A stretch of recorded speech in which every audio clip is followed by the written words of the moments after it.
네. 오늘 사무엘 하를 시작하겠는데요. 지난주에 우리가 사무엘 상을 마쳤었고, 오늘은 사무엘 하, 입니다.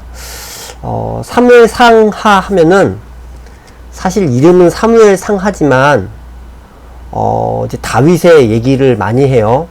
그래서, 다윗이 어떻게 왕이 되었으며, 그리고 하나님께서 다윗에게 어떤 언약을 주셔서 그 언약이 다윗을 통해서 어떻게 성취되어지는지, 그래서 다윗은 되게 중요해요.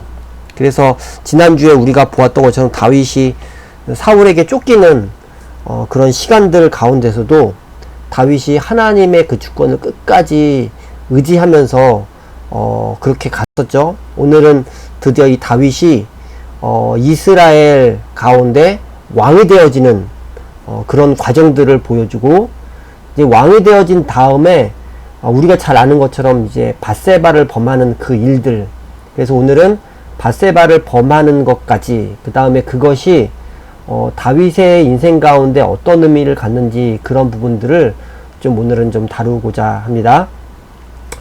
먼저 크게 보면은 다윗의 성공, 1장부터 10장까지 승리하고, 그래서 이제 왕이 되어지는 부분들, 다윗이 인생으로 봤을 때는 계속 올라가는 그런 것을 보여준다면은, 이제 11장 다윗의 죄로 인해서 후반부는 다윗의 인생이 좀 고난 가운데 있었던 것들을 좀 보게 되죠. 이것들을 좀 오늘 볼까 합니다. 먼저 1장 사무엘하 1장, 이제 사무엘상 마지막 부분에 보면은 사울이 사망하는 그 모습들을 우리는 볼 수 있어요.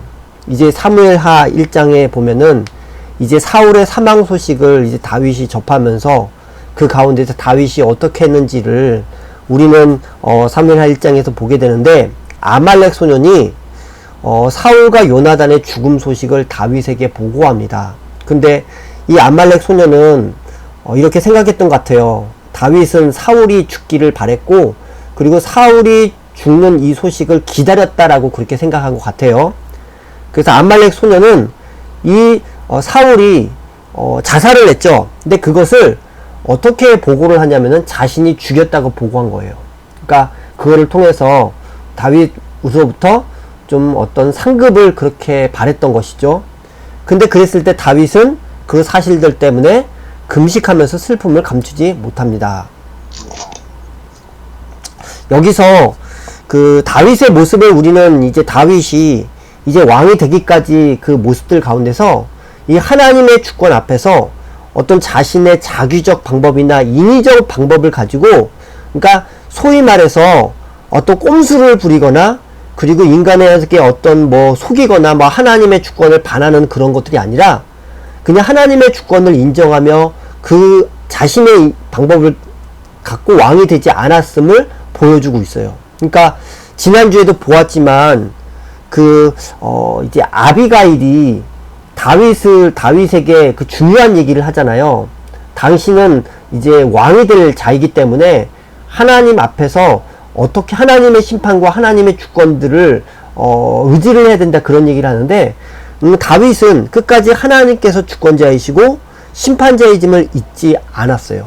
결국 이것이 그 하나님께서 세우시는 그 이스라엘의 왕이 가져야 될 모습인 것이죠.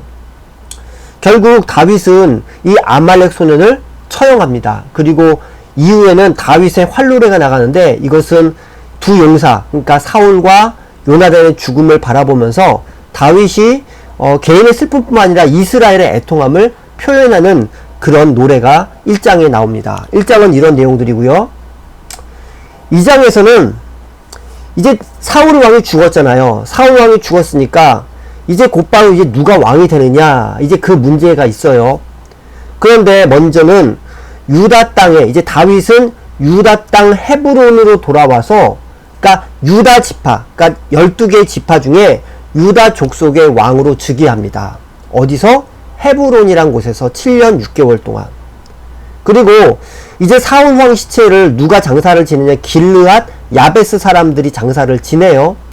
그것들에 대해서 다윗이 그들이 바로 이 기름을 부음 받은 이 사울 왕을 그렇게 대했던 것들을 향해서 다윗은 하나님의 언약적인 복을 빌어요. 그런데 우리가 지난주에도 다윗이 사울에게 쫓기는 가운데서 다윗이 사울을 죽일 수 있었지만 죽였지 않았잖아요. 그리고 하나님께서 끝까지 죽이지 않도록 또 하나님께서 여러 상황과 주권들을 인도하셔서 바로 그에게 사울을 죽이지 않도록 도우신 것들을 보았습니다. 근데 만약 다윗이 사울을 죽였다라면은 이제 앞으로 우리의 사건들을 보면서 어디를 보냐면은 다윗과 사울파, 그러니까 사울을 따랐던 그들이죠. 그들과 내전들이 계속 일어나는데 만약 사울을 죽였다면은 이 사울을 쫓았던 그들에게 그들과 관계들이 분명히 안 좋아졌을 것이고 통일왕국을 이루는 것은 거의 불가능했을 것이에요. 그런데 다윗은 끝까지 바로 사울 편에 있는 그 사람들에게 어떻게 하냐면 계속적으로 인자함으로 그들에게 보여줍니다. 근데 이제 이스보셋, 그러니까 지금 다윗은 유다 족속의 왕이 되었고요. 그리고 또 이스보셋은 누구냐면 사울의 넷째 아들이에요. 이스보셋이 왕이 돼서 또 하나의 정부가 생깁니다. 거기는 바로 11지파죠. 그러니까 다윗은 유다 지파의 왕이고 11지파의 왕은 누구냐면은 사울의 넷째 아들 이스보셋이요. 근데 이스보셋이 어떤 능력 있고 리더십이 있어서 왕이 됐냐, 그것이 아니라 바로 그 편에 있는 아브넬이라는 사람, 이 아브넬은 군대 장관인데요. 아브넬이 이스보셋을 꼭두각시 왕으로 세운 거예요. 다시 말해서 아브넬은 이 이스라엘의 그러니까 왕을 세웠지만 자신의 어떤 정치적 야욕을 가지고 이런 일들을 한 것이죠. 그러면은 어떤 상황이 펼쳐졌냐면은 다윗을 중심으로 한, 그러니까 군대 장관 요압이 있는 다윗 편과 그리고 군대 장관 아브넬을 중심으로 한 이스보셋, 그러니까 유다 지파와 11개의 지파가 이렇게 전투를 하게 된 거예요. 여기서 요압, 군대 장관, 다윗 편에 있는 군대 장관 요압도 마찬가지고, 그리고 또 이스보셋 편에 있는 아브넬, 이들 모두 자신의 야심에 따라 행동하는 자들이었습니다. 그러니까 하나님의 주권과 하나님의 나라와 이것들을 생각하는 사람은 다윗 오직 한 사람이었고, 다윗 주변에 있는 모든 사람들은 자신의 야심에 따라 행동하면서 다윗을 돕고 있는 사람들이 많았어요. 그런데 이제 이스보셋 측에서 기브온 못을 차지하기 위해서 쳐들어온 것이죠. 근데 결과는 어떻게 됐냐면은 다윗 측으로 기울어졌고, 그리고 다윗의 용사, 여기서 요압이 군대 장관이라고 했죠. 요압의 동상이 누구냐면은 아사헬이라는 사람인데, 이 아사헬이 이스보셋의 군장 아브넬에게 죽임을 당합니다. 왜 이 사실을 여기에 기록해뒀냐면 나중에 요압이 원한을 품고 이스보셋의 군장인 아브넬을 나중에 죽이게 돼요. 나중에 3장 4장에 나오는데요. 바로 이런 일들이 일어납니다. 그러니까 모두가 자기의 사사로운 야심, 원한, 야망을 가지고 이 모든 행동을 했다라는 것입니다. 그러면 이들의 최후가 어떻게 되나? 그래서 우리는 사무엘 하를 계속 보면서 별의별 사람들이 많이 나오거든요. 이들이 다윗에게 했던 행동들을 바라보면서 결국 이들의 가지고 있던 야심들, 그러나 이들의 최후가 어떻게 되는지 우리는 사무엘 하를 통해서 우리는 보게 됩니다. 그리고 유다와 이스라엘이 이렇게 싸우다가 결국은 휴전이 성립되게 됩니다. 전투가 중단되죠. 3장을 볼까요? 이렇게 다윗은 점점 흥왕해집니다. 그래서 아까 말씀드렸듯이 헤브론에서 유다 지파의 왕이 됐을 때, 그때 7년 6개월이라 그랬죠. 거기서 낳은 6 아들이 명단이 옆에 납니다. 아히노암, 아비가일, 마가, 핫깃, 아비달, 에글라라는 그러니까 첩을 통해서 아내를 통해서 암노, 길라, 압살롬, 아도니아, 스바디아, 이드람이 낳게 됩니다. 여기서 우리가 좀 봐야 될 암논이라는 사람과 압살롬, 아도니아라는 사람을 우리는 좀 기억해 둬야 됩니다. 왜냐면 암논과 압살롬, 그리고 나중에는 이제 11기 상에 갔을 때 이제 아도니아가 되게 중요한 인물로 부각되는데요. 여기서 사울과 안에서 내분이 일어나요. 어떤 내분이 일어났냐? 아까 말씀드렸듯이 군장 아브넬이 어떤 권력 욕이 좀 컸다고 했잖아요. 권세가 점점 커진 거예요. 그러면서 아브넬이 어떤 일을 했냐면은 사울 왕의 첩, 이제 사울 왕은 죽었죠. 사울 왕의 첩을 통과한 거예요. 이것은 다시 말해서 자신이 왕위를 넘보는 이 야욕을 보여준 것이죠. 그러니까 사울의 넷째 아들 이스보셋이 그것을 보고 그것은 불법이라고 지적합니다. 결국 이 모습은 아브넬이 배반을 한 거예요. 이 내분이 점점 심화가 되어지죠. 그러면서 지금 아브넬이 봤을 때 보니까 다윗 이쪽 유다 지파가 점점 커지는 것 같아요. 세력이 점점 커지는 것 같고, 아, 지금 이스보셋에 붙었더니 안 되겠다. 차라리 다윗에 붙어야 되겠다라고 생각합니다. 아까 말씀드린 계속 자신의 야심과 자신의 야욕이 있었다고 했잖아요. 이렇게 다윗에게 붙어요. 그러면서 아브넬과 다윗이 협상을 하게 되는데 두 개의 조건을 가지고 협상을 하게 돼요. 먼저 첫 번째, 다윗이 온 이스라엘의 왕이 되도록 협조하겠다. 그리고 두 번째, 바로 다윗의 아내죠. 미가를 돌려주겠다라는 것입니다. 그래서 그렇게 협상을 하고 아브넬은 바로 이스라엘 장로들, 그러니까 11지파죠. 11지파의 지도자들을 회유해서 다윗의 지지 세력으로 규합합니다. 되게 정치적인 인물이죠. 결국 이스보셋을 떠나서 배반을 하고 다윗에게 붙어서 자신에게 한 자리를 얻고자 한 야심에서 나온 것입니다.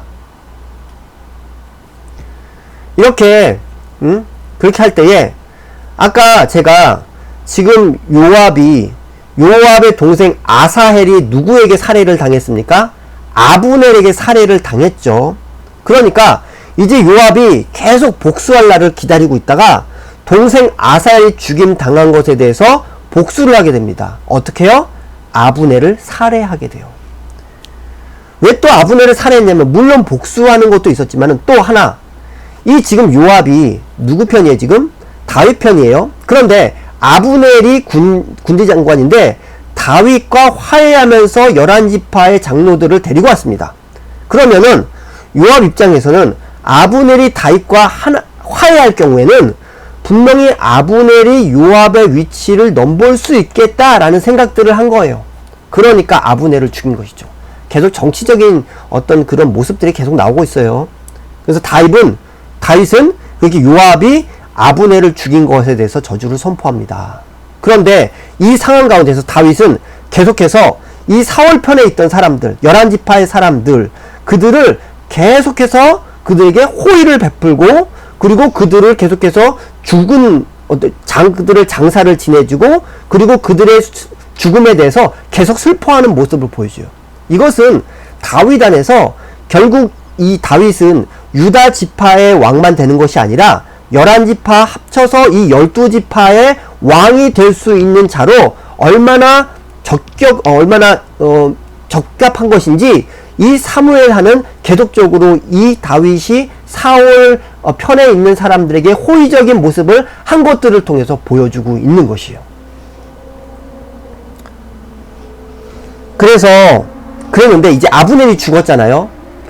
지금 이스보셋은 이 사울 편이죠. 사울 편에 있는 사람들. 이제 아브넬이 죽으니까 이제 이스보셋은 이제 없는 거, 이제 자신의 편에 있어서 그 군대 장관을 할 수 있는 사람이 없는 것입니다. 그래서 이스보셋이 절망하게 돼요. 그런데 여기서 이제 다시 보면 아브넬이 아사헬을 아까 죽였죠? 그러니까 요압이 아브넬을 죽였습니다. 이게 아까 일어난 일들이에요. 그리고 또 이스보셋의 두 신하 바나 레갑이란 사람이 이스보셋을 죽입니다. 그러면 지금 이 4장에서 어떤 상황이 펼쳐지냐면은 이스보셋 죽죠. 그리고 아브넬 죽었죠.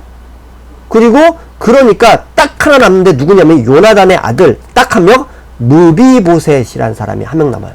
근데 무비보셋은 어떤 사람이냐면 불구거든요. 장애인이거든요. 그러니까 결국 4장에서 나타나는 것들은 지금 사울의 집안은 왕위를 계승할 사람이 전혀 없다라는 것들을 보여준 거예요. 결국 다윗의 시대가 열릴 준비가 되었음을 선언하고 있는 것이죠. 지금 바나 레갑은 이스보셋을 죽임으로 어떻게 하냐면 다윗을 찾아갑니다. 그럼 바나 레갑은 또 어떻게 한 겁니까? 이스보셋의 목을 가지고 찾아가면은 다윗이 사울 편에 있는 모든 사람을 죽였기 때문에 좋아할 거라고 생각했던 것 같아요. 또 어떻게 합니까? 다윗은 그들의 죄악에 대해서 처벌을 내립니다. 그리고 이스보셋의 머리를 거두어 아브넬의 무덤에 장사해 주죠. 계속 다윗은 사울 편에 있었던 죽었던 모든 사람들을 장사해 줍니다. 그러면은 다윗은 이 정치적인 이런 상황들, 계속적인 음모 가운데서 자기의 왕권을 획득하는 일보다 모든 사람이 다윗에게 거짓말하고 또 다윗에게 이제 사울의 죽은 어떤 사울 편에 있었던 죽었던 사람들의 머리를 가져가는 이 모든 것들이 결국 무엇입니까? 바로 다윗에게 잘 보이는 일이잖아요. 그리고 다윗이 이 이스라엘의 왕이 되라고 그렇게 생각하고 있었는데 다윗은 그게 아니었던 것이죠. 하나님의 공의 그리고 불의를 척결하기 위해서 바로 이 행동한 것들을 보여줍니다. 결국 다윗이 바나 레갑을 또 처형하죠. 다윗은 이렇게 12지파의 충성 가운데 앞에서 말씀드렸지만 만약 다윗이 사울을 죽였으면은 12지파의 충성 가운데 통일 왕국의 왕이 되지 못합니다. 그러면은 지난주에 우리가 10년 동안 다윗이 사울에게 쫓겨났던 그 모든 삶들 가운데서 그가 사울을 죽이지 않고 하나님의 주권과 하나님의 때를 바라봤던 것들은 바로 이렇게 12지파의 왕으로 준비되어지는데 너무 그 시간들이 중요했던 것이죠.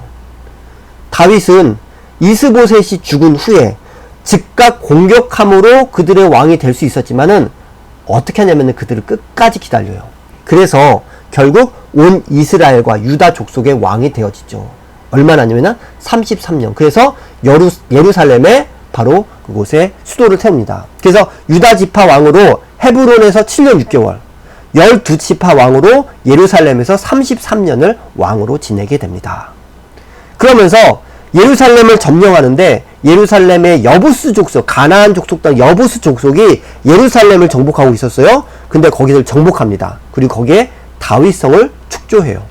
이 예루살렘에서 다른 자식을 얻게 되는데 보면은 밧세바를 통해서 시므아, 소밥, 나단, 솔로몬 얻게 됩니다. 나중에 보면은 이 헤브론에서 낳았던 아들과 예루살렘에서 낳았던 아들과 서로 그 관계 가운데서 갈등이 일어나게 돼요. 이것은 열왕기 상에서 보게 될 것입니다. 이것을 우리가 좀 이해하면은 열왕기 상에서 정치적인 어떤 그 문제들을 좀 이해할 수 있어요. 그리고 다윗은 블레셋이 1차 침입하고 2차 침입했을 때 그들을 축출하게 됩니다. 팔레스타인 지역에서 바로 다윗은 지배권을 얻게 되죠. 그리고 이렇게 정치적인 그 승리를 거두는 것뿐만 아니라 육정에서는 다윗이 어떤 승리를 거게 되면은 바로 영적인 승리를 바로 얻게 돼요. 그것은 무엇이냐면은 우리가 잘 아는 것처럼 우리가 사무엘상 하면서 이 언약궤가 기럇 여아림이란 곳에 방치된 채 바로 있었습니다. 이 언약궤가 방치되었다는 것은 무엇을 의미합니까? 바로 사울 왕이 이스라엘을 다스리고 있었을 때는 이스라엘 백성들이 이 주님 앞에서 제사를 제대로 지내지 못했다라는 것들을 보여주죠. 언약궤가 방치된 거예요. 그런데 이 다윗은 이제 유대의 온 나라의 왕이 된 이후에 정치적인 문제뿐만 아니라 또 영적인 문제들을 위해서 이 언약궤를 예루살렘에 모셔오려고 합니다. 그래서 3만 명을 모으고요. 새 수레를 만들고 악대를 동원합니다. 그런데 문제는 이 수레에 언약궤를 싣고 운반하던 중 우사가 하나님의 궤를 만지게 되고 결국은 죽게 됩니다. 우리는 레위기에서 공부했던 것처럼 이 언약궤를 갖고 오는 것들은 언약궤를 어떻게 합니까? 이것은 고하시는 사람이 이렇게 지고 갖고 와야 돼요. 근데 이것을 궤를 만진 것이죠. 결국 그것으로 해서 작업이 중단되어지고 그래서 모두 두려워한 나머지 이 언약궤를 오벳 에돔의 집에 임시로 모시게 됩니다. 그래서 이 다윗은 도대체 왜 그랬는지 이제 율법을 이제 찾습니다. 보니까 율법을 따라 이렇게 행해야 되는구나 라는 것들을 알게 되죠. 그래서 하나님께서 면하신 이 율법을 따라서 이 언약궤를 가지고 와 예루살렘에 안치하는 것을 성공하게 됩니다. 그래서 다윗이 이 언약궤가 오는 것을 보고 막 기뻐하며 막 춤추지요. 근데 그것들을 보고 미갈, 누굽니까? 다윗의 아내죠. 첫 번째 아내 미갈이 업신여기죠. 미갈이 막 다윗을 비난할 때, 그래서 하나님께서 미갈의 어리석은 생각과 소위대를 갚아주려고 선언하면서 사울의 딸 미갈이 죽는 날까지 그에게 자식이 없으리라 라고 한 것이죠. 사실 다윗이 맨 처음에 11지파와 그리고 유다지파가 이렇게 이제 통일되었을 때 사실 남과 북이 완전히 하나 되지 못했어요. 그런데 그랬을 때 여호와 신앙으로 극복하여서 신앙 안에서 하나 되게 하고자 했던 것이죠. 그럼 이 다윗은 지금 1장부터 2장, 3장, 4장, 5장, 6장을 통해서 다윗이 이 유대의 왕으로 정말로 이제 하나님의 공의를 생각하고 또 여호와 신앙으로 극복하려고 하고, 그리고 또한 하나님의 공의를 정말로 중요시한 나머지 그 사울의 있는 모든 편에서도 그들에게 호의를 베풀었던 그 모습들을 우리는 보게 되는 것이죠. 여기서 이때에 아주 중요한 다윗 언약이 나오게 됩니다. 하나님께서 바로 이 다윗에게 이 언약을 주시죠. 보니까 다윗은 지금 다윗의 상황은 이제 뭐 정치적인 문제들, 그리고 군사적인 문제들, 그리고 영적인 문제들이 모두 해결되면서 다윗은 계속적으로 흥황하게 됩니다. 그랬을 때 다윗은 무엇을 보게 되냐면은 하나님의 집을 보게 된 거예요. 하나님의 집, 성전을 건축해야 되겠다라는 그런 생각들을 했을 때 하나님께서 다윗에게 하나님의 뜻을 밝혀주시면서 다윗 언약을 선포하는 장면이 7장에 나와요. 지금 우리가 사무엘하를 해석하는 데 있어서 중요한 두 가지 중요한 장이 있는데 7장과 그리고 11장입니다. 오늘은 7장과 11장의 의미들을 좀 얘기를 할 텐데 7장과 11장을 우리가 잘 이해해야지 다윗이 밧세바를 범하고 난 이후에 바로 그의 아들 압살롬에게 쫓기는 아주 고난을 겪어야 되는데, 우리가 사무엘상을 보면은 다윗이 사울에게 쫓기는 그 시간이 되게 길잖아요. 근데 사무엘하를 보면은 다윗이 압살롬에 쫓기는 그 기간이 되게 길어요. 그러면은 이 사무엘하에 나오고 있는 이 다윗의 고난을 우리가 어떻게 해석해야 될 것인지에 그것에 대한 키가 다윗 언약과 밧세바 사건을 어떻게 이해하느냐에 달려 있어요. 그러면은 다윗 언약을 좀 살펴보겠습니다. 다윗 언약에서 중요한 거는 하나님께서는 스스로 계시기에 어느 누구도 하나님의 집을 건축할 수 없다라는 것이요. 하나님의 집 하면은 다윗은 생각할 때 하나님을 하나님의 집 안에 모셔놓는 것으로 생각했습니다. 그러나 하나님은 어떤 분이냐? 편재하신 분이죠. 다시 말해서 어느 곳에서나 계시는 분이에요. 다시 말해서 하나님은 어느 곳에 장소에 제한을 둘 수 있는 분이 아니시라는 것이죠. 그래서 하나님께서는 어느 누구에게도 성전을 지으라고 말씀하지 않으셨어요. 그런데 다윗은 주의 집을 지으려고 했지만 오히려 하나님께서 다윗에게 뭐라고 말씀하시면은 집을 지어 주실 것이라고 합니다. 어떻게 돼요? 다윗이 하나님께 하나님의 집을 지으려고 하니까 하나님께서 그 마음을 보시고 다윗을 위해서 집을 지어 주시겠다 합니다. 이 집은 뭐를 의미하냐면은 다윗의 왕조, 즉 하나님 나라를 의미해요. 그래서 주님은 이 다윗 언약의 어떤 것들이 내용을 이루냐면은 주님은 이 다윗의 후손에게까지 넘어가는 영원한 약속을 주십니다. 그런데 그 후손의 관계는 뭐냐면은 부자 관계란 것이요. 하나님의 아들로 입양되어서 언약 관계를 맺게 되는 것이죠. 그리고 이 다윗의 후손들과 무조건적인 언약을 맺으실 것인데 다윗의 후손이 범죄할 때 징계가 있겠지만 하나님의 은총을 완전히 거두시지는 않겠다고 하는 것입니다. 그리고 다윗의 집은 영원하다라는 것이요. 지금 이 내용을 우리가 잘 이해를 해야 나중에 바로 11장 사건 이후에 다윗의 삶들을 우리가 해석해낼 수가 있습니다. 그래서 여기서 다윗 후손은 바로 누구를 의미하냐면 바로 예수 그리스도를 의미하죠. 그러나 다윗의 후손들이라고 또 했어요. 다시 말해서 예수 그리스도를 통해서 하나님께서 이 언약을 주시지만 또 예수 그리스도를 믿는 자들 누구입니까? 다윗의 후손들, 결국 누구예요? 신자들이죠. 예수 그리스도를 통해서 바로 생겨난 바로 하나님의 백성들, 하나님의 백성들에게 언약을 주시고 그 언약 가운데 때로는 그 하나님의 백성들이 범죄할 때 징계를 하시지만, 그러나 하나님의 은총을 완전히 거두시지 않으면서 그들에게 하나님의 언약 백성으로 영원히 함께 하신다라는 엄청난 이 언약을 바로 다윗에게 주신 거예요. 그래서 이 사무엘하 7장에서 바라본 다윗의 후손은 예수 그리스도란 것들을 우리는 어떻게 볼 수 있냐면 8절 9절 보면은 주님의 선택된 자 임마누엘, 위대한 이름을 얻으시니 모두 원수를 물리치고 평화의 나라를 가져오는 분, 주님의 아들, 성전인 교회를 짓는 이 새 왕조인 하나님 나라를 세우신 분, 그의 보좌는 영원히 세워짐.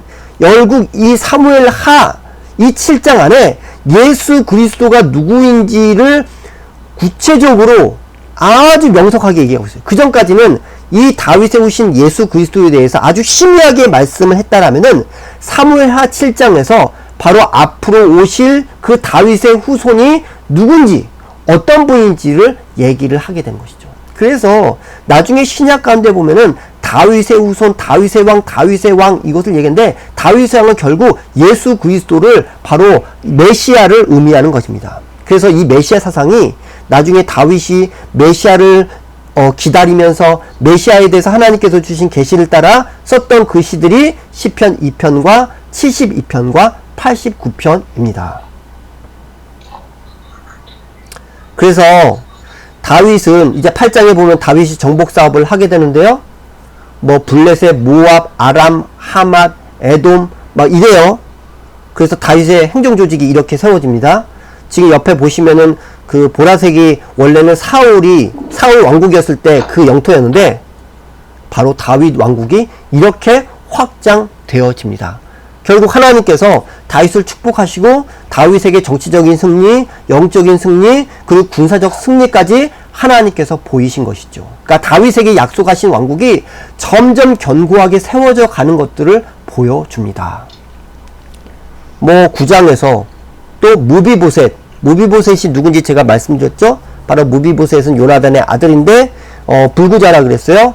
근데 사울의 종 시바를 통해서 무비보셋을 만나고 무비보셋을 대면하면서 그를 위로합니다. 그러면서 이 9장도 앞에서 보았던 것처럼 바로 다윗이 친구 요나단과 한 약속을 지키기 위해서 바로 그들을, 베냐민 사람들이죠, 그들을 호의를 보여주고, 그리고 그들과 함께 어떻게 보면은 그들을 적대시하거나 그들을 적으로 생각하지 않고 오히려 호의로 감싸줬을 때 그들과 하나 되어서 더 많은 것들을 얻게 된 것들을 보여주죠. 그리고 10장에서는 다윗의 2차 정복 전쟁, 뭐 전쟁이 있었는데 뭐 암몬의 왕 한운이 뭐 와가지고 전쟁이 발생했는데 다윗이 결정적으로 승리했다. 결국 암몬 족속의 패배는 하나님의 백성을 대적하는 악인에 대한 하나님의 심판이다 라는 것들을 보여주고 있는 것이죠. 이제 정복전쟁의 5장과 8장과 10장을 통해서 이 하나님 왕국의 확장은 바로 하나님께서 다윗을 통해 세워진 이 이스라엘 왕국을 향한 하나님의 축복이다. 그리고 주님의 악인들을 향한 심판의 성격을 가지고 있는 것입니다. 그 다음에 11장, 드디어 11장이 왔습니다. 우리 11장의 사건을 너무 잘 알고 있습니다. 이제 다윗이 나태해 있을 때 밧세바의 목욕 장면을 보았고요. 밧세바를 데려와 범하고 맙니다. 그리고 죄악을 이제 나중에 밧세바가 이제 임신을 하게 되는데 그것을 은폐하기 위해서 남편 우리아를 불렀고, 그리고 밧세바와 함께 잠자리에 들게 하려 했지만은 결국 동침하지 않죠. 그래서 어떻게 합니까? 우리아 살해를 하게 됩니다. 그리고 결국 밧세바를 아내로 맞이하는 장면이 11장 사건. 우리 너무 잘 알고 있습니다. 그 12장에 이제 11장과 12장 사이는 어느 정도냐면 1년이에요. 1년. 그 1년 동안 다윗은 그것에 대해서 하나님 앞에서 깊이 회개하지 않고 이렇게 밧세바와 이렇게 아내로 삼아서 그렇게 지낸 거예요. 그런데 나단의 비유를 통해서 다윗의 죄가 얼마나 악한지 지적을 하게 됩니다. 그러면서 10절 11절에 다윗의 죄의 대가를 세 가지를 얘기하는데, 먼저 첫 번째, 칼이 네 집에서 영영이 떠나지 않는다. 두 번째, 다윗의 집에 재앙을 일으킨다. 세 번째, 다윗의 처들을 다윗의 눈 앞에서 다른 사람에게 준다 라고 한 거예요. 다윗이 그때 회개를 했어요. 그리고 다윗이 분명히 회개를 했고 그 사조의 은총을 주님께서 베푸십니다. 그런데 태어난 아이의 생명은 거두어 가세요.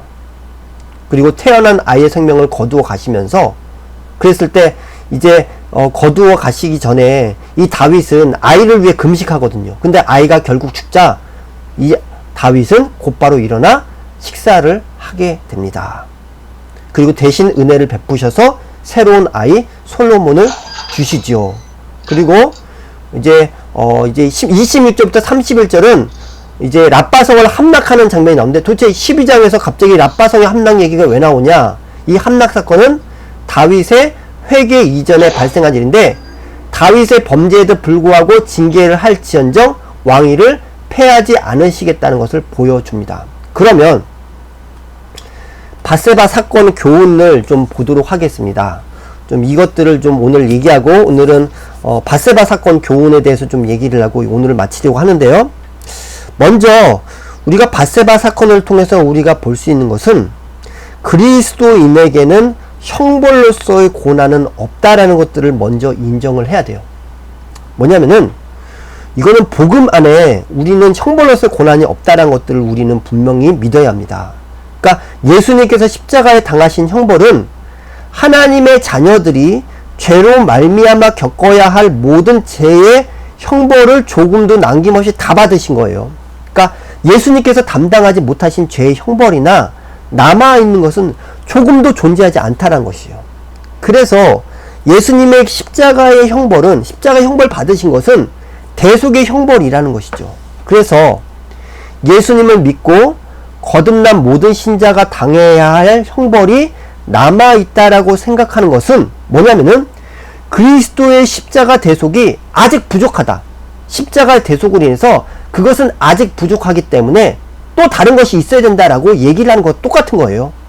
우리 갈라디아에서 보는 것처럼 예수님께서 죽으셔서 대속하셨는데 그것이 부족해서 우리의 행위를 계속적으로 그 필요로 하는 것도 마찬가지 것이죠. 이것은 복음을 부인하는 것이요. 그래서 신자들은 뭐 이런 얘기 하죠. 뭐 내가 뭐 옛날에 처녀 때 지은 죄 때문에 하나님께서 지금 이런 벌을 주시는 거야.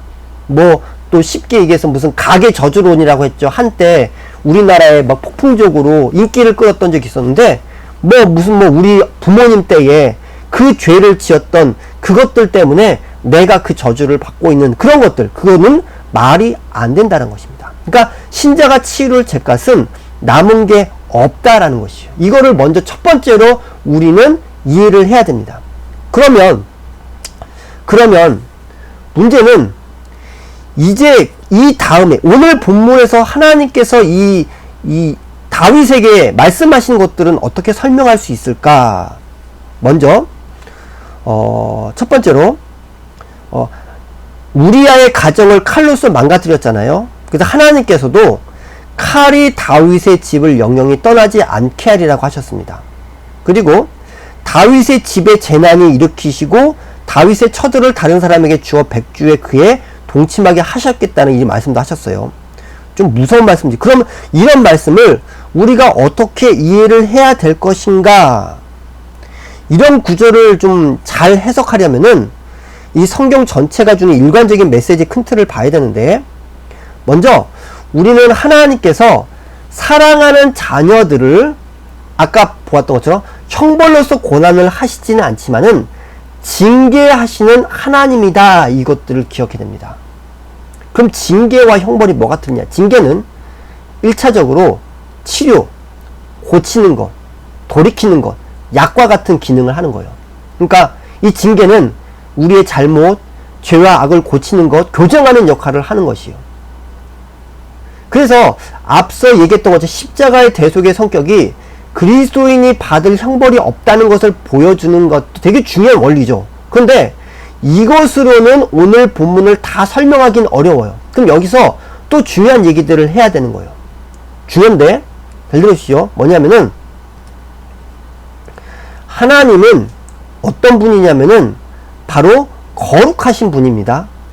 그리고 그래서 하나님은 죄인을 그냥 용서한다라는 말 한마디로 이렇게 싸구려 용서를 하시지 않아요. 왜냐하면은 공의로우신 하나님은 죄를 벌하지 않으실 수 없기 때문에. 우리는 죄를 용서한다라는 할 때 우리는 이렇게 잘못 오해해요. 어떤 영적, 육체적 죄의 결과들도 흔적도 없이 다 사라져야 되지 않는가 라고 얘기를 할 때가 많은데, 그러나 성경이 보여주는 가르침 그게 아니에요. 죄 용서가 죄의 결과들로부터 구원을 보증해지는 것은 아니란 것이에요. 하나님께서 죄는 분명히 용서했어요. 주셨으면. 이게 은혜입니다. 오늘 본문에서 다윗이 자신의 죄를 인정했을 때, 그리고 애통하는 마음으로 하나님께 나아가 죄를 자복했을 때 하나님은 그의 죄를 용서해 주셨습니다. 그리고 구한대로 구원의 즐거움도 회복시켜 주십니다. 다윗이 자기의 범죄함으로 인해서 죽지 않은 것, 이것도 하나님의 은혜와 자녀예요. 하나님은 다윗의 죄를 용서하셨어요. 그리고 그가 죽어야 될 죽음은 십자가를 지러 오실 그리스도에게 다 넘기셨습니다. 그러나, 여기서 중요합니다. 그러나 그가 감당해야 할 죄의 결과들이 분명히 있었습니다. 이거를 잘 이해해야 돼요. 여기서 말씀드리는 죄의 결과라고 하는 것은요, 죄에 대한 값, 형벌이라고 달라요. 그 벌은 주님께서 십자가에서 받으셨습니다. 여기서 말하는 죄의 결과는 형벌은 아닙니다. 그러나 죄의 결과로서 우리가 짊어짐으로써 우리가 더욱 하나님을 바라보고 하나님께로 향하고 하나님의 은혜를 더 갈망하게 하는 수단으로 주어지는 것이에요. 다윗은 앞에서 이제 뒤에서 보게 되겠지만은 이 압살롬, 자신의 아들 압살롬을 쫓기는 그 시간들 가운데서 계속해서 하나님 앞에 하나님의 주권을 인정하며 그리고 자신을 그렇게 거룩하게 드렸던 그런 모습들을 볼 수 있어요. 그러니까 바로 이것은 징계로 바로 그들을 다윗을 고치기 위한 하나님께서 주시는, 하나님께 사랑하신 자에게 주시는 것이죠. 그런데 하나님께서 예수님을 믿고 인생을 살아가는 그들 가운데 성화 가운데 이것이 분명히 있다는 것이요. 그래서 우리는 구원받은 자로 신분으로 살고 있지만 이 땅에 살고 있을 때 바로 우리는 이 땅에서 죄는 용서를 받긴 하지만 죄로 인해서 나타나는 그 결과들은 우리가 분명히 인정을 해야 된다는 것입니다. 그래서 은혜는요, 죄에 대한 책임을 지지 않아도 된다고 말하지 않아요. 근데 우리가 구분하기 싫어하는 부분이 바로 이 부분이에요. 은혜는 죄에 대한 모든 책임을 다 면제해 준다고 우리는 생각하고 싶어 하죠. 그죠? 근데 하나님께서 아시는 것은 그런 은혜는 결코 우리를 거룩한 삶으로 인도할 수 없다는 것을 너무 잘 아시는 거예요. 그러니까 하나님은 우리가 누구인지 가장 잘 아시기 때문에 우리가 무엇을 필요로 하는지, 또 우리가 거룩하게 되려면 또 하나님께서 어떻게 해야 되는지 이것들을 너무 잘 아세요. 그래서 우리는 무엇을 원합니까? 성공을 원해요. 그리고 문제가 다 해결되길 원해요. 근데 하나님은 우리의 성화를 원하세요. 그러면은 다윗은 더 이상 이 잘못을 반복해서는 안 되도록 하나님께서는 그 징계를 통해서 그 결과로서, 그래서 그가 하나님을 더욱더 바라고 은혜를 사모하게 살 수 있도록 하나님께서 하시는 것이죠. 그래서 이 하나님의 마음을 우리가 오해하지 말아야 됩니다. 그리고 또 여기서 또 하나, 하나님은 하나님의 영예를 반드시 드러내신다는 것이요. 하나님께서 다윗과 밧세바 사이에 태어난 아이를 데려가시겠다. 그죠? 이게 첫째로 이 아이, 자신의 행동과 무관하게 일찍 하나님의 데려가심을 입은 이 아이에 대한 문제는 그러니까 하나님의 선하심과 자비에 맡겨야 합니다. 그러니까 오늘 본문의 초점은 하나님께서 왜 다윗의 죄를 용서하셨음에도 불구하고 아이의 생명을 데려가시겠다고 하시는가, 그 이유란 것이에요. 하나님은요, 하나님의 의로우심을 드러내십니다. 그러니까 하나님은 살아계시기 때문에 하나님의 의로우심을 드러내신 분이에요. 만약 하나님은 그렇게 의로우심을 드러내지 못하면은 하나님은 어떤 분이냐면은 그냥 목석 우상과 똑같아요. 목석 우상. 그러니까 사람들이 그렇게 만든 그 우상과 똑같다는 것이죠. 하나님은 범죄하는 자기 백성을 때리시고 고치시는 살아계신 하나님입니다. 어떻게 해서라도 하나님은 자기 백성을 포기하지 않으시는 열심으로 다루어 가시는 분이세요. 그래서 하나님은요, 거룩하신 뜻을 반드시 이루어 내시는 분이시죠. 하나님께서 다윗과 밧세바 사이에 죄로 말미암아 태어난 아들을 치심으로써 하나님께서는 죄를 다루시는 공의로운 하나님이라는 사실을 다윗과 그 주변에, 그리고 오늘날 이 말씀을 듣는 우리에게 말씀해 주신 것이에요. 죄를 지어도 상관없어, 회개하면 되니까 라고 겁없이 말하는 사람들을 우리가 많이 보지 않습니까? 그리고 또 우리는 그렇게 얘기하지 않습니까? 근데 다윗이 범죄하고 이런 하나님의 징계의 말씀들을 대할 때 어떻게 그런 어리석고 무지한 말 따위를 할 수 있을까요? 그래서 성경을 통해서 하나님을 잘 배운 사람은 이렇게 얘기를 해요. 하나님은 무한한 자비와 사랑으로 우리의 죄를 그리스도 안에서 용서하시기를 기뻐하시나 우리로 죄에 머물러 살지 않도록 하기 위해서 죄의 결과와 관련한 징계로 우리를 다루시는 공의로우신 하나님이십니다. 그렇기 때문에 우리는 범죄를 하지 말아야 됩니다. 죄는 너무 무서운 것입니다. 죄는 그 결과를 남기는 법이죠. 바로 이렇게 얘기를 해야 된다라는 거예요. 그래서 징계를 우리는 가볍게 여기지 말아야 됩니다. 보세요. 다윗은 아이를 데려가시겠다는 말씀이 떨어지자 어떻게 했냐면 엎드렸어요. 그는 금식함으로 하나님께 나아갔습니다. 밤새도록 간절히 아이를 살려주시길 구했어요. 그러나 하나님은 7일 만에 그 아이를 데려가셨습니다. 아이가 죽자 신하들은 그 소식을 금식하며 기도하는 다윗에게 알리기를 두려워했어요. 아이가 살아있을 때에도 힘들었는데 죽었다는 것을 알면은 아마 왕이 견딜 수 없어 할 것이라고 생각했기 때문이죠. 그런데 다윗은 이 아이가 죽은 것을 확인하고 어떻게 되냐면 그냥 일어나서 몸을 씻고 기름을 바르고 의복을 갈아입고 하나님의 전에 들어가 경배합니다. 그리고 궁으로 들어와서 음식을 베풉니다. 신하들에게 이 모습 너무 이상한 모습일 수 있잖아요. 다윗은 혹시 주께서 나를 불쌍히 여겨 아이를 살려주실까 하여 기도했지만 하나님께서 하나님의 뜻을 따라 아이를 데려가셨으니 이제는 금식할 필요가 없다는 것이에요. 분명히 다윗은 아이를 살려주시길 원해서 엎드렸습니다. 그러나 그의 발음과 달리 하나님은 말씀하신 대로 당신의 뜻을 이루셨어요. 이때 어떻게 하느냐가 중요합니다. 우리가 인생을 살면서 우리가 원하는 대로 우리가 기도한다 하나님께서 들어주시지 않을 때가 있잖아요. 내 뜻과 하나님의 뜻이 다를 때가 분명히 얼마나 많습니까? 이때 다윗이 보여준 행동은 주의 뜻은 선하십니다. 주께서 하신 일은 옳습니다. 라는 거예요. 그는 비록 범죄했지만 정말 이 다윗이 사울과 분명히 달랐던 것은 사울보다 인간적으로 볼 때는 죄는 덜 지었습니다. 그런데 다윗에게 정말 중요한 게 있는 뭐냐면은 다윗이 행하는, 하나님께서 다윗이 행하신 이 모든 일은 다윗과 뜻이 달라도 비록 그것이 다윗을 아프게 한다 하더라도 비록 마음이 상하게 한다 하더라도 그것이 선하시고 옳습니다. 이것을 다윗이 분명히 그것을 붙들고 나아갔던 것입니다. 이것이 이 11장 이 밧세바 사건 가운데서 다윗이 이 회개하면서 보였던 이 일들이에요. 그런데 여기서 사실 이야기가 끝나지 않습니다. 하나님께서는 밧세바를 통해서 또 한 아이를 주셨는데 그가 누구예요? 솔로몬이에요. 이게 되게 놀라운 거예요. 하나님께서는 다윗을 너무 사랑하셨어요. 그리고 선지자 나단을 통해서 그에게 여디디야라는 이름을 주셨지요. 어떤 의미입니까? 여호와의 사랑을 입은 자. 11장 12장의 이 사건과는 좀 어울리지 않는 것 같은 그런 일들입니다.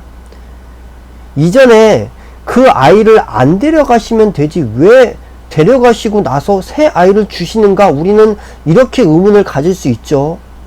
물론 완전한 대답은 우리는 할 수 없습니다. 그러나 분명한 것은 하나님께서 주시는 모든 징계는 분명히 그때는 아프고 힘들지만 그 징계를 잘 받으면 징계는 하나님께서 주시는 장래의 은혜를 낳는다는 사실들이에요. 그래서 하나님이 주신 징계는 징계로 끝나지 않는 것이에요. 그래서 징계로만 끝나면 그건 형벌이죠. 아까 얘기했던. 그냥 하나님께서 망하게 하시기 위해서, 그냥 하나님께서 버리시기 위해서 그런 것이죠. 그런데 하나님이 주시는 징계로 끝나지 않아요. 이걸 기억해야 돼요. 이것들을 다음 주에 보게 될 것입니다. 13장부터 다윗에게 나타난 이 사건들이 단지 징계만 아니다. 그 다윗에게 그냥 고난만 아니다. 하나님께서 그에게 회복하시는 회복의 그 어떤 그 메시지들을 우리가 볼 것입니다.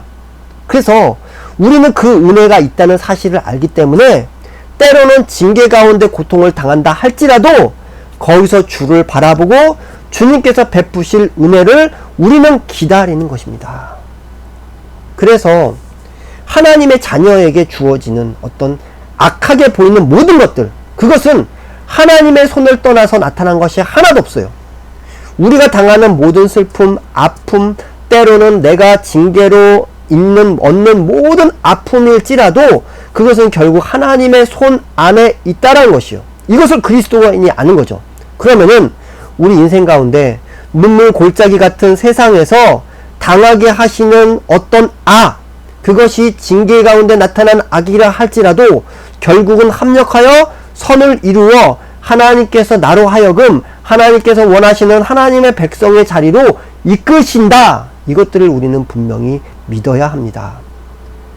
그래서 우리가 하박국에서 볼 때 거기서 뭐라고 기도하냐. 하박국 선지자 이렇게 진노 중이라도 긍휼을 베푸시옵소서 라고 기도해요. 이것이 바로 진노 가운데 혹시라도 하나님께서 진노로 우리에게 징계를 하신다 할지라도 우리 공동체를 혹시 그렇게 한다 할지라도 그러나 우리가 그 가운데서 징계가 선포됐다 할지라도 하나님께서는 우리를 징계 가운데 끝까지 그것으로 마지막으로 하는 것이 아니라 이것들을 통해서 하나님에게 더 좋은 것들을 주시려는 하나님의 우리를 향한 섭리 가운데의 과정이라는 사실들을 우리는 분명히 기억해야 됩니다. 그래서 오직 그리스도란 거예요. 예수 그리스도 안에서 바로 우리에게 주실 이 모든 형벌, 우리가 두려워하는 저주, 우리는 뭐 저주라는 얘기, 하나님께서 우리를 저주하신다 이런 얘기 하잖아. 절대 그렇지 않습니다. 이 저주와 형벌을 예수님께서 모두 다 감당해 내셨기 때문에 하나님의 백성에게 나타나는 모든 그 안 좋게 보여지는 그것들, 우리가 죄로 인해서 나타나는 그것들은 바로 징계입니다. 그러나 이 징계를 우리가 주님 앞에서 믿음으로 잘 감당한다라면 주님께서는 선하게 바꾸시어 하나님께서 결국 우리의 하나님이시고 앞에서 보았던 다윗 언약에서 보셨던 것처럼 너를 버리지 않으시고 끝까지 너와 함께 하신다라는 이 사실들을 보여주는 것입니다. 그래서 우리는 오늘 이 밧세바 사건이 주는 이 교훈들을 분명히 생각하면서 이제 13장부터 일어나는 그 사건들을 보아야 할 것입니다. 우리는 밧세바 사건들을 그냥 이렇게 딱 보고 13장을 읽고 나면은 이렇게 죄를 지으면 하나님께서 이렇게 처벌하시는구나, 이렇게 고통하게 하시는구나, 단지 이렇게만 보는데 그게 아니란 거예요. 이제 그게 아니란 것들을 다음 주에 제가 보여드리겠습니다. 그래서 이것들을 통해서 결국 하나님의 백성은 너무 좋은 거예요. 너무 감사한 거예요. 때로는 그것이 징계라 할지라도. 그래서 이 징계를 통해서 하나님의 은혜를 더 깊게 깨달아 알게 하시는 그 하나님의 그 은총을 생각하면서 이 사무엘 하에 나타난 그 하나님의 성품을 보시길 바랍니다. 오늘은 여기까지 해서 마치도록 할게요.